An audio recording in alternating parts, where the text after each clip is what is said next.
So let's have a look at the machine.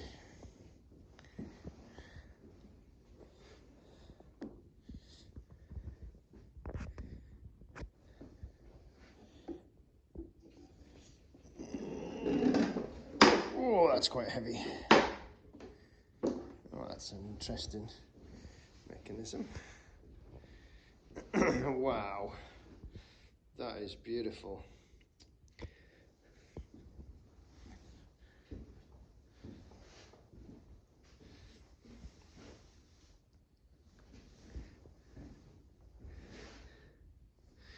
Okay, let's give it a clean up and let's get her working.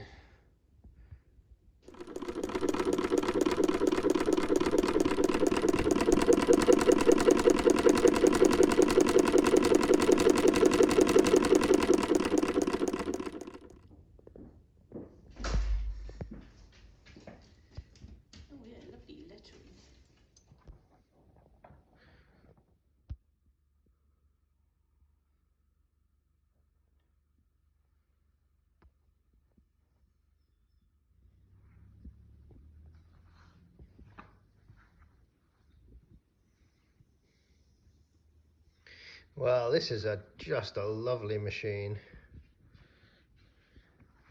And here's the manual for it, original manual.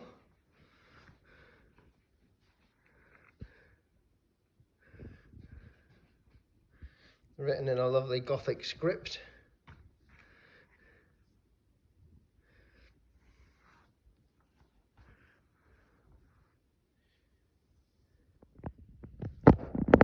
It's a vibrating shuttle machine, but it has an interesting feature I haven't seen before here.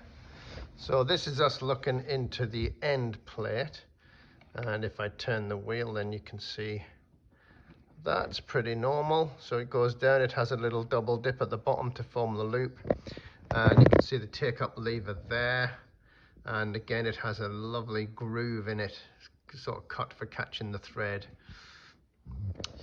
But here's a thing I've never seen before. So this is the presser foot lift. It has two stages. So there's your first stage, and that's presser foot lift. But then it goes a second stage, and that detensions.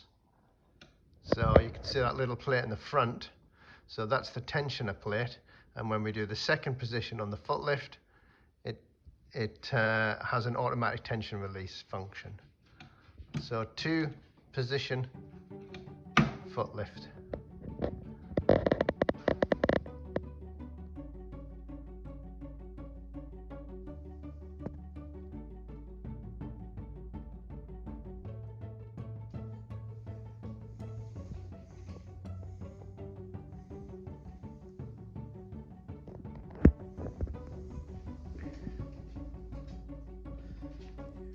This is the underside of the machine, and we can see, compared to the transverse shuttle, this is a much more simple operation.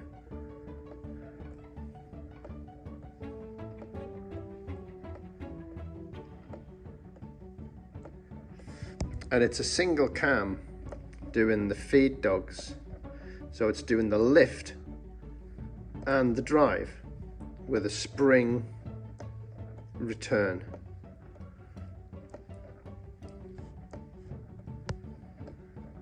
You can see the groove that the needle's coming down, and then the little double dip at the bottom.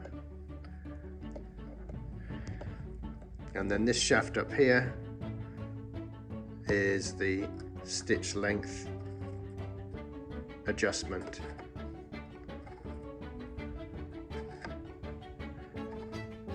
And that's basically just a wedge, and it just prevents the feed dog moving so far back.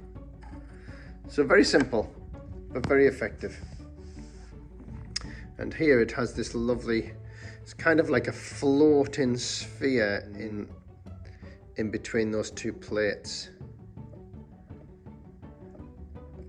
providing the drive.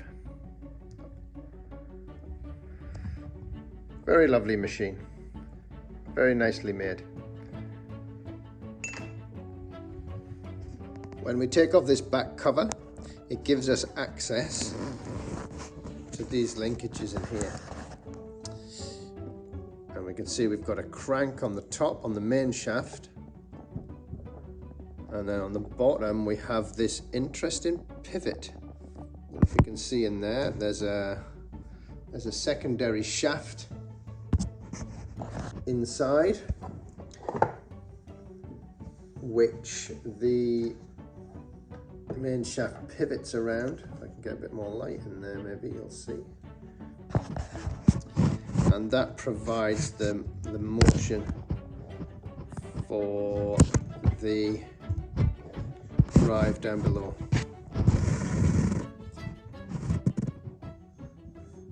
So the single crank is providing us with the rotary motion for the feed dogs, and also the linear movement forwards and backwards that is driving the shuttle. So yeah, quite a lot going on there. So here's the shuttle for this machine.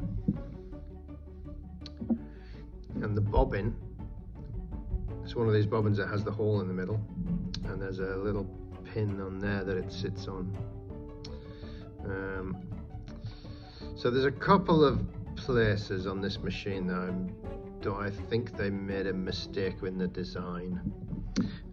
So if you have a look at this one, so we bring the thread down here, and then it goes underneath that little finger. Now we then need to get the thread to come over that finger. So I think we need to push that down and then bring the thread back. Let's try that again. So there you go. So we end up with a thread coming out of that hole. But that thread is now doing a full U-turn around that quite sharp piece of metal to get the tension on the bobbin. And I don't think that is a very good idea. And I think that might be one of the reasons this machine probably won't perform very well, because as soon as there's any kind of jam or anything happens, I think that is too much. That full turn around there, around that sharp piece of metal, is going to cause the thread to break. So beautiful machine, but I can see where there are a couple of design issues. So the other design issue that I'm not happy with is a similar idea. So this is the thread tensioner, and on the thread tensioner, so we bring the thread down and then we go under there and back up, and again we have the thread going around this very sharp kind of full U-turn around the edge of a piece of metal, which again, if we have any problems with it, it's going to break.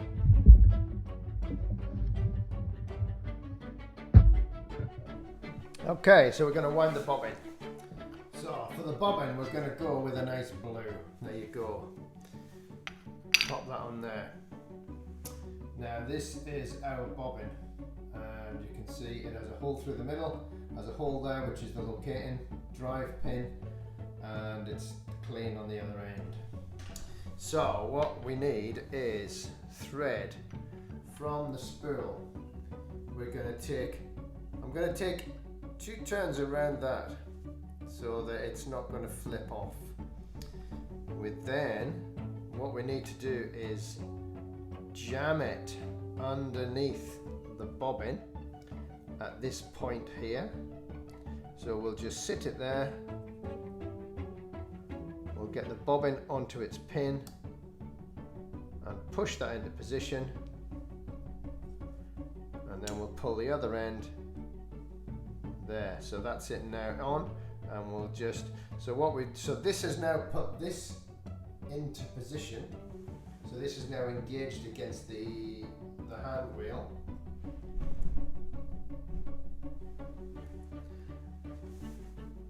So we'll turn the hand wheel a couple of turns just to get it started on the bobbin. Now we need to go over the back of this guide, and then there's a finger sticking out down here. So we go down and then we just loop it around that finger. Take up the slack on the spool, and that's us ready to go. Undo the stop motion knob, and now we should be able to fill the bobbin.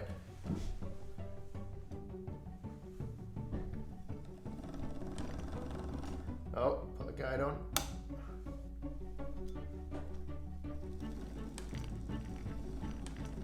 There you go. So that actually works very nicely. It's filling really smooth. I am actually very impressed with that.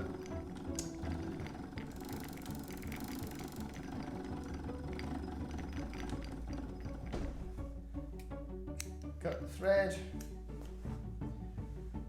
Now to get it off, we just need to flip that guide down, and then we can pull the bobbin away. There you go, push the bobbin that way, that's the spring load, and then we can bring it out. And there we have a nicely loaded bobbin, and we'll just trim off the tail so it doesn't get jammed in anything.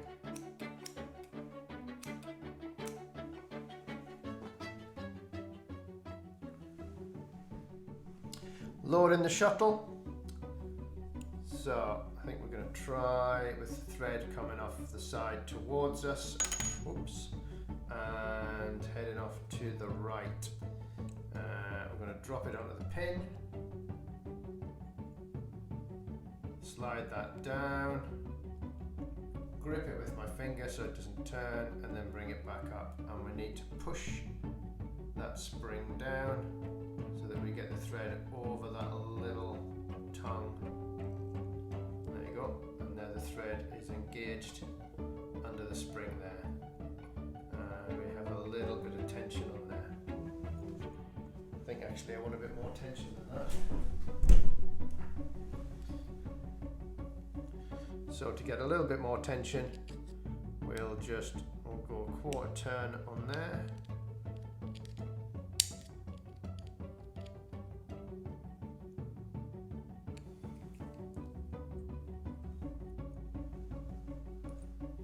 Still a little bit low. Another quarter turn. Yeah. I reckon that a little bit better.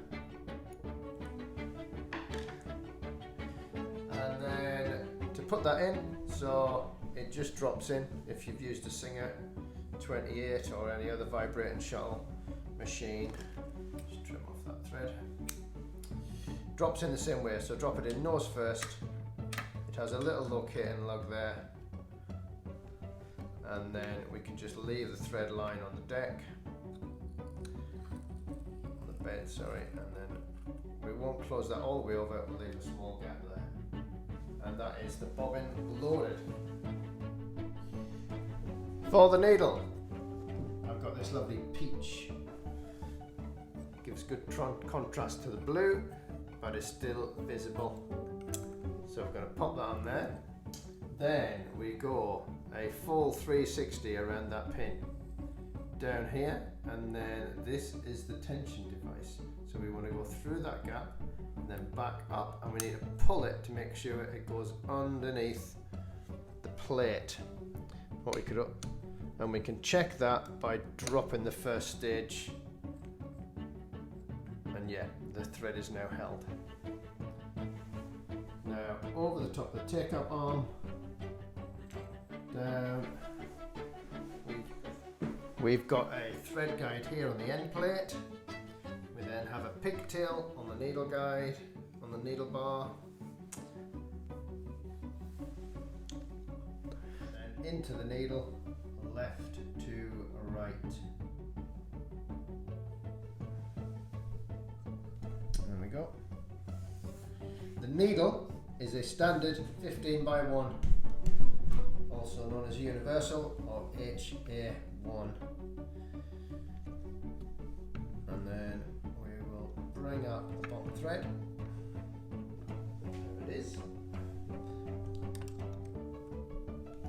And then we won't both of our threads underneath the presser foot. And there you go. We are now ready to sew.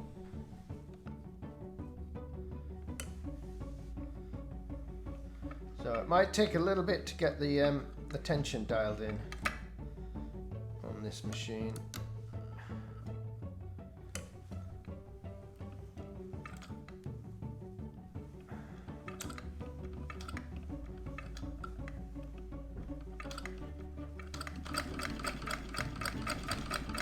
Well, she's sewing.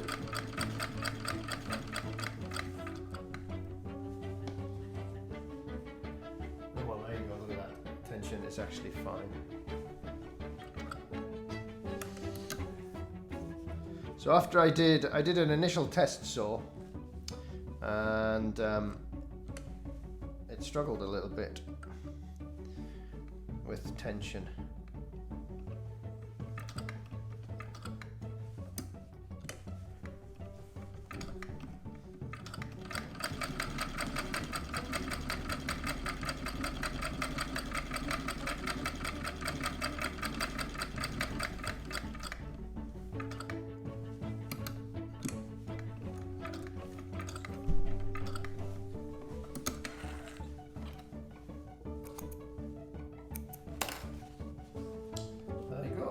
Okay. I'm thinking I wish I'd gone the blue on top and the pink in the bobbin. Pink's not so easy to see against the white fabric. Sorry, peach, not pink.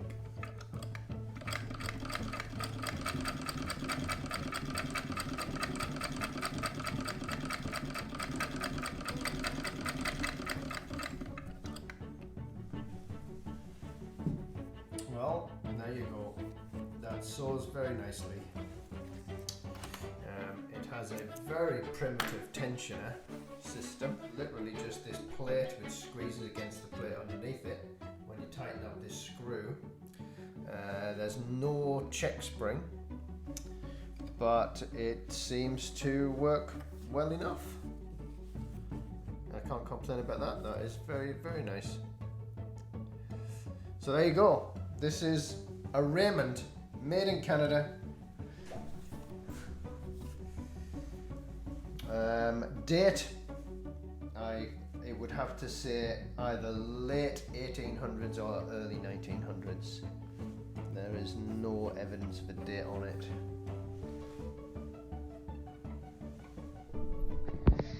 So looking at the belt on this Raymond, so it's very similar to a Singer. So to take the belt off, all we need to do is pull this across and then rotate the wheel, and there you go, the belt has dropped off.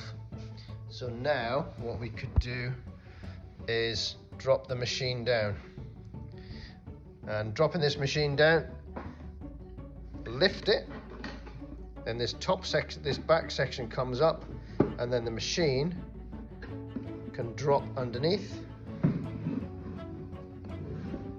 Oh, can't do this with one hand. Then we lift the machine, lift this back section up, and then the machine drops down. That drops back down, and then we just put that back over. To bring the machine up is the reverse. Lift that, lift the back section, pull up the machine, drop that down, and there we go.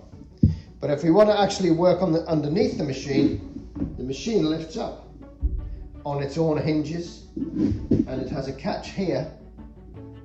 So if we don't want the machine to lift up, we can turn that catch with a screwdriver, and that locks the machine into position.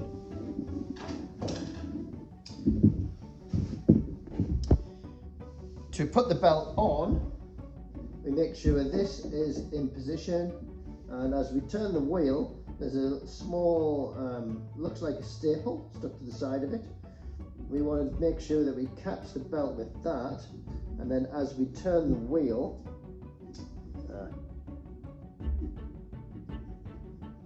we need to make sure the belt is to the right hand side of the wheel. We catch it with that little piece there, and then as we turn the wheel, that will guide the belt on as it comes around. And there's the belt on now. And operating this pedal is the same as a singer. So we want 1 foot on the back, 1 foot on the front. And that's how we operate the belt.